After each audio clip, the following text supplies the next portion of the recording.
Всем привет, с вами снова Бутербродберик, и сегодня я хочу попробовать создать совместно с вами куклу по моим эскизам. Мне эта идея пришла совершенно спонтанно, и я буду только рада, если это вдохновит кого-то из вас. А спонсор сегодняшнего видео — это приложение ArtAmino. Я люблю Amino за то, что это максимально уютное место, где я могу общаться с людьми на интересующие меня темы вроде рисования. Я уже целый год там зарегистрирована, и я ни разу об этом не пожалела. Также мне нравится, что я могу общаться с вами в чатах и отвечать на ваши вопросы. Кстати, можете написать мне там, и я вам обязательно отвечу. Далее идут лекции. Я открыла для себя эту функцию и вам, точнее тебе, советую, потому что здесь собрана куча материала, под который можно рисовать и учиться чему-нибудь новому, ну или просто, конечно же, прокачать свой навык, это всегда полезно. Также вопросы. Эта функция появилась совсем недавно, но уже заняла особое место в моем сердечке. Ведь если у вас возникли какие-то проблемы или вопросы по рисованию, допустим, на графическом планшете, то знающие люди вам всегда с этим помогут. А чтобы вы могли написать мне в Amino или заценить мои посты про комикс одними из самых первых, я оставляю вам ссылку в описании, и, конечно же, вы можете скачать ArtAmino в App Store и в Play Market, так что ищите меня там по нику Бродберик. Для куклы ростом в 28 сантиметров мне понадобились фольга, одна штука.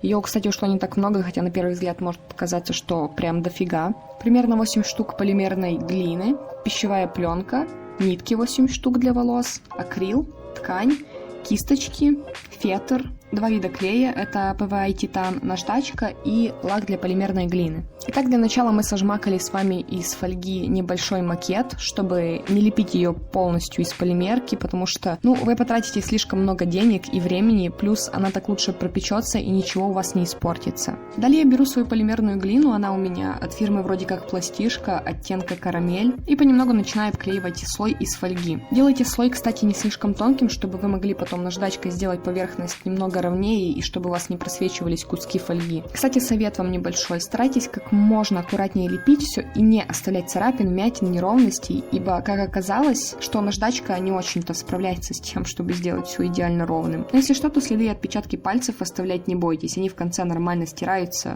более-менее. Кстати, отверстия для рук, ног и головы делайте заранее, потому что после запекания нашей куклы материал станет очень твердым, и иначе вы уже с этим просто ничего не поделаете. Для этого вы можете использовать другой конец кисточки, например. Когда, наконец, наша голова готова, и, признаюсь, делать ее мне понравилось больше всего на свете, а ведь это мы еще даже волосы не начали клеить. Далее я приступила к телу и поняла, что тех 4 кусков полимерки мне хватило только на голову и чуть-чуть на туловище, поэтому перед тем, как все это безобразие лепить, закупитесь нормально полимерной глиной.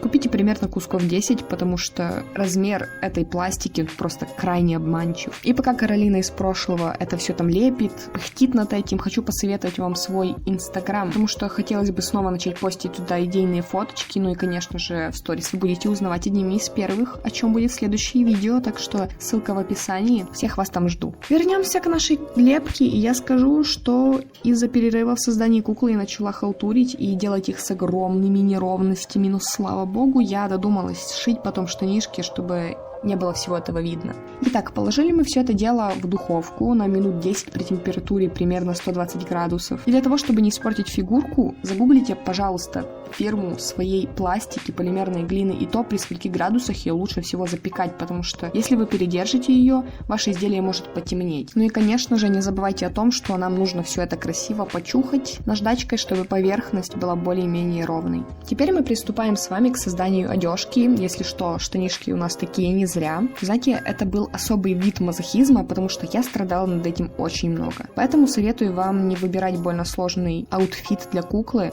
Над футболкой и шортами вам тоже попотеть, знаете, придется. А я ведь еще кофту делать хотела на замке, лол. Делаю я штанишки из ненужной белой футболки и фетра. Клею все на клей титан. Вы можете найти подобное в строительном магазине. Если у него будет другое название, то, пожалуйста, не пугайтесь. Но попросите именно титан.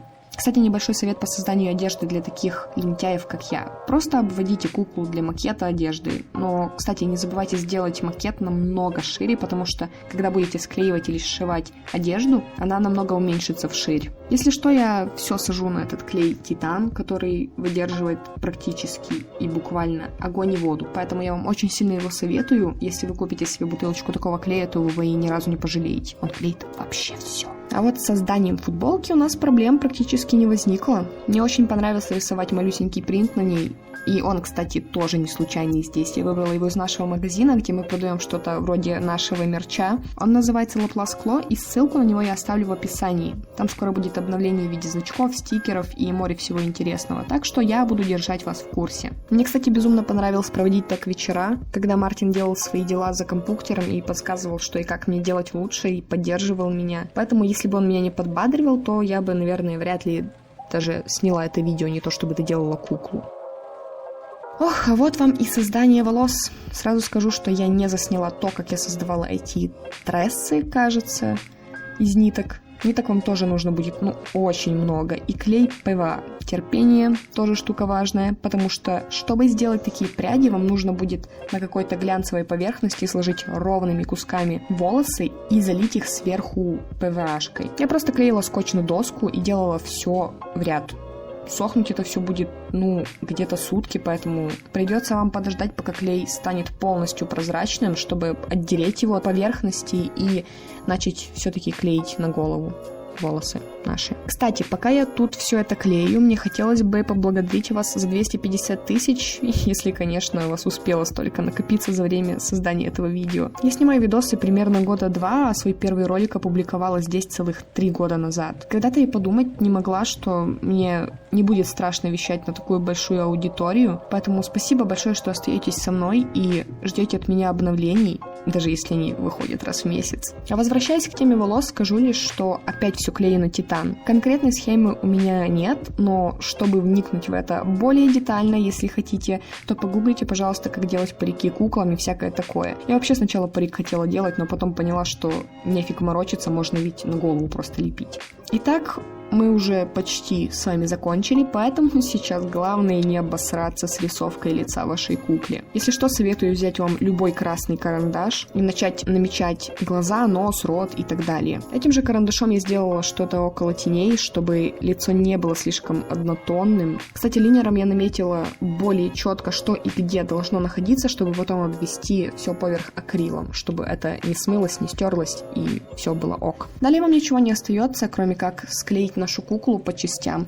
И не забудьте, конечно же, перед склейкой надеть все одежки на куклу, потому что потом они попросту не налезут. Поверьте, при склейке я настрадалась очень сильно, поэтому попросила Мартина помочь. Все как обычно клеили титаном и, конечно же, немного скотчем. Какая разница, все равно-то под одежкой не видно что-то. Кстати, забыла сказать, что тело и голову куклы лучше покрыть лаком для полимерной глины. У меня, если что, матовый, но можете и не покрывать, если не хотите. Но так кукла вам прослужит намного дольше.